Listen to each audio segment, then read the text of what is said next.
Samuel 14 അധ്യായം 1 മുതൽ 52 വരെയുള്ള വാക്യങ്ങൾ. ജോനാഥന്റെ സാഹസമില്ല. ഒരു ദിവസം സാവോളിന്റെ പുത്രൻ ജോനാഥൻ ആയുധവാഹകനോട് പറഞ്ഞു, വരൂ, അക്കരെ ഫിലിസ്തീയ സേനയുടെ പാളയം വരെ നമുക്കൊന്ന് പോകാം. എന്നാൽ ഇക്കാര്യം അവൻ പിതാവിനെ അറിയിച്ചില്ല. സാവോൾ ഗിബെയയുടെ അതിർത്തിയിലെ മിഗ്രാനിൽ മാതാനഗരത്തിന്റെ കീഴിലായിരുന്നു. അവനോട് കൂടി ഏകദേശം 600 പടയാളികളാണ് ഉണ്ടായിരുന്നത്. അഹിത്തൂബിന്റെ മകൻ അഹിയായാണ് എഫോദ് ധരിച്ചിരുന്നത്. ഇക്കബോദിന്റെ സഹോദരനും ഹിനഹോസിന്റെ പുത്രനുമായിരുന്നു.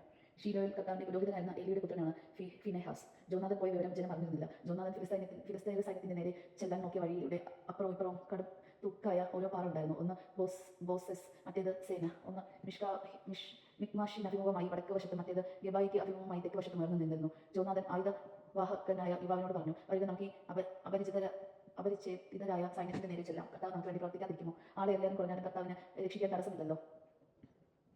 ആയുധവാഹൻ അവനോട് പറഞ്ഞു, അങ്ങയുടെ ഇഷ്ടം പോലെ, ഞാൻ അങ്ങയുടെ കൂടെ തന്നെയുണ്ട്. അങ്ങയുടെ ഇഷ്ടമാണ് എന്തെങ്കിലും. ജോനാഥൻ പ്രതികരിച്ചു, നമുക്ക് അവരുടെ നേരെ ചെന്നവരുടെ മുൻപിൽ പ്രത്യക്ഷപ്പെടാം. ഞങ്ങൾ വരുവോളം അണങ്ങിപ്പോരുതെന്ന് അവർ പറഞ്ഞാൽ മുന്നോട്ട് പോകാതെ നമുക്ക് അവിടെ തന്നെ നിൽക്കാം. കടന്നു വരുവിൻ എന്ന് പറഞ്ഞാൽ നമുക്ക് കയറി ചെല്ലാം. കർത്താവ് അവരെ നമ്മുടെ കയ്യിൽ ഏൽപ്പിച്ചിരിക്കുന്നു എന്നതിന് അതായിരിക്കും അടയാളം. അങ്ങനെ അവർ ഇരുവരും ഫിലിസ്തീയ സൈന്യരുടെ മുൻപിൽ പ്രത്യക്ഷപ്പെട്ടു. ഇത് ഒളിച്ചിരുന്ന ഗുഹകളിൽ നിന്ന് എബ്രായർ പുറത്തു വരുന്നു എന്ന് ഫിലിസ്തീയർ വിളിച്ചു പറഞ്ഞു. അവർ സൈന്യം ജോനാഥനെയും ആയുധവാഹകനെയും അഭിവാദനം ചെയ്തുകൊണ്ട് പറഞ്ഞു, ഇങ്ങോട്ട് കയറി വരുവിൻ, ഞങ്ങളൊരു കാര്യം കാണിച്ചു തരാം. ജോനാഥൻ ആയുധവാഹകനോട് പറഞ്ഞു, എന്റെ പിന്നാലെ വരിക, കർത്താവ് അവരെ ഇസ്രായേലിന്റെ കരങ്ങളിൽ ഏൽപ്പിച്ചിരിക്കുന്നു. ജോനാഥൻ ഇഴഞ്ഞ് മുകളിലേക്ക് കയറി. ആയുധവാഹകൻ പിന്നാലെ. കാവൽ സൈന്യം ജോനാഥന്റെ മുൻപിൽ വീണു. ആയുധവാഹകനാകട്ടെ ഓരോരുത്തരെയും വധിച്ചു. ജോനാഥൻ അവനോട് കൂടി നടത്തിയ ആദ്യ സംഘത്തിൽ ഒരേക്കർ സ്ഥലത്തിനുള്ളിൽ 20 പേരെ വധിച്ചു. പാളയത്തിലും പോർക്കളത്തിലും ജനങ്ങൾക്കിടയിലും അമ്പരപ്പുരകളായി. കാവൽ സൈന്യവും കവർച്ചക്കാരും നടുങ്ങി. ഭൂമി കുലുങ്ങി. അതിഭയങ്കരമായ സംഭ്രാന്തി പടർന്നു. പുരുഷാലും ചിന്നിച്ചിതറി ഓടുന്നതും ബെഞ്ചമിനിലും ഗിബെയയിലും ഉണ്ടായിരുന്ന സാവോളിന്റെ കാവൽക്കാർ കണ്ടു. അപ്പോൾ സാവോൾ തന്നോട് കൂടെ ഉണ്ടായിരുന്ന ജനത്തോട് പറഞ്ഞു, നമ്മുടെ കൂട്ടത്തിൽ നിന്ന് പോരാരെന്ന് അറിയാൻ എന്നെ നോക്കുവാൻ. അവർ നോക്കിയപ്പോൾ ജോനാഥനും ആയുധവാഹകനും അവിടെ ഇല്ലായിരുന്നു. ദൈവത്തിന്റെ പേടകം ഇവിടെ കൊണ്ടുവരിക എന്ന് സാവോൾ അഹിയായോട് പറഞ്ഞു. അക്കാലത്ത് ഇസ്രായേലിനോട് കൂടെ ഉണ്ടായിരുന്ന ദൈവത്തിന്റെ പേടകം സാവോൾ പുരോഹിതനോട് സംസാരിച്ചുകൊണ്ട് നിൽക്കുമ്പോൾ ഫിലിസ്തീയ പാളയത്തിലെ ബഹളം മേൽക്കുമേൽ വർദ്ധിച്ചു. വരിക്കുക എന്ന് സാവോൾ പുരോഹിതനോട് പറഞ്ഞു. അനന്തരം സാവോളും കൂടെ ഉണ്ടായിരുന്ന ജനവും അണിനിരുന്ന് യുദ്ധസ്ഥലത്തേക്ക് ചെന്നു. ഫിലിസ്തീയർ പരസ്പരം പടവെട്ടി നശിക്കുന്നതാണ് അവർ അവിടെ കണ്ടത്. നേരത്തെ ഫിലിസ്തീയരുടെ കൂടെ ആയിരുന്നവരും അവരുടെ പാളയത്തിൽ ചേർന്നവരുമായ എബ്രായർ സാവോളിനോടും ജോനാഥനോടും കൂടെ ഉണ്ടായിരുന്ന ഇസ്രായേലിനോട് പക്ഷം ചേർന്നു. എഫ്രായിം മലനാട്ടിൽ ഒളിച്ചിരുന്ന ഇസ്രായേലും ഫിലിസ്തീയരും തോറ്റോടിയെന്ന് അറിഞ്ഞു. പക്ഷം ചേർന്ന് അവരെ പിന്തുടർന്നു. അങ്ങനെ കർത്താവ് അന്ന് ഇസ്രായേലിനെ രക്ഷിച്ചു. ഭർത്താവിന് അപ്പുറം വരെയും യുദ്ധം നടന്നു. ഇസ്രായേലിയർ അന്ന് അസ്വസ്ഥരായിരുന്നു. കാരണം ശത്രുക്കളോട് പ്രതികാരം ചെയ്യുവോളം സന്ധ്യയ്ക്ക് മുൻപേ ഭക്ഷണം കഴിക്കുന്നവൻ ക്ഷണിക്കപ്പെട്ടവനാകട്ടെ എന്ന് സാവോൾ പറയുകയും ജനതകളെ കൊണ്ട് അങ്ങനെ ശബ്ദം ചെയ്യുകയും ചെയ്തിരുന്ന താൻ മൂലം ആരും ഭക്ഷണം കഴിച്ചില്ല. ജനം ഒരു കാട്ടുപ്രദേശത്തിലെത്തി.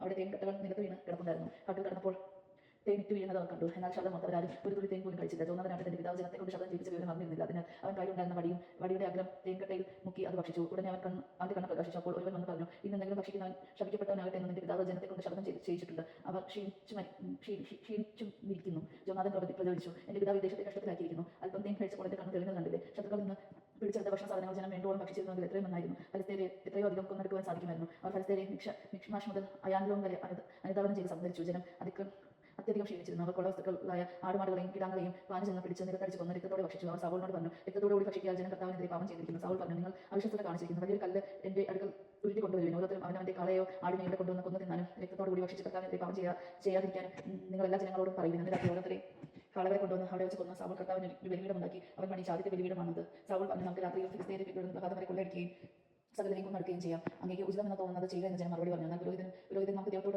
ആരായെന്ന് പറഞ്ഞു. സാവോൾ ദൈവത്തോട് ചോദിച്ചു, ഞാൻ ഫിലിസ്തീയരെ പിന്തുടരണമോ? അങ്ങ് അവർ ഇസ്രായേലിന്റെ കരങ്ങളിൽ ഏൽപ്പിക്കുമോ? എന്നാൽ അന്ന് അവൻ മറുപടി നൽകിയില്ല. സാവോൾ കൽപ്പിച്ചു, ജനത്തിലെ പ്രമാണികൾ എല്ലാവരും അടുത്ത് വരട്ടെ. ഇന്ന് ഈ പാവം എങ്ങനെ സംഭവിച്ചുവെന്ന് അന്വേഷിച്ചറിയാം. ഇസ്രായേലിന്റെ രക്ഷകനായ കർത്താവാണ് ഇത് ചെയ്തത്. എന്റെ മകൻ ജോനാഥൻ തന്നെയാണെങ്കിലും മരിക്കണം.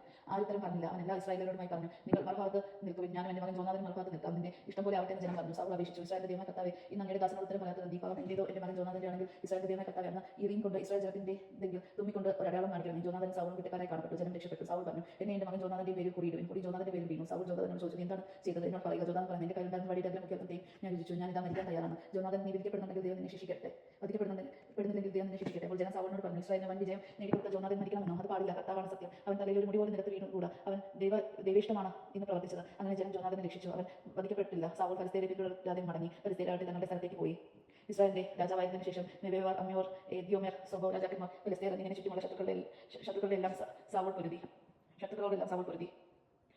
അവൻ അമലേക്കാരനോടും വീരോടെ പൊരുതി ജയിച്ചു. ഇസ്രായേലിനെ കവർച്ചക്കാരുടെ കരങ്ങളിൽ നിന്ന് മോചിപ്പിച്ചു. സാവോളിന്റെ പുത്രന്മാർ ജോനാഥനും ഇഷിയും മൽക്കിഷോയുമായിരുന്നു. പുത്രിമാരിൽ മൂത്തവൾ മേരി, ഇളയവൾ മിഖാൽ. അഹിമാസിന്റെ മകൻ അഹീനോവും ആയിരുന്നു സാവോളിന്റെ ഭാര്യ. സഹോദരനായ നേറിന്റെ മകൻ അബ്നേർ സേനാപതിയും. സാവോളിന്റെ പിതാവ് കിഷും അബ്നേറിന്റെ പിതാവ് നേറും അബിഹേലിന്റെ പുത്രിമാരായിരുന്നു. സാവോളിന്റെ ഭരണകാലം മുഴുവൻ ഫിലിസ്തീയരുമായി ഉഗ്രയുദ്ധം നടന്നു. ശക്തനും ധീരന്മാരെല്ലാം അവൻ തന്നോട് കൂടി ചേർത്തിരുന്നു. ദൈവജനമാണ് നാം കേട്ടത്. നമുക്ക് ദൈവത്തെ സ്തുതിക്കാം. ക്രിസ്ത്യാനിക്ക് സ്തുതി.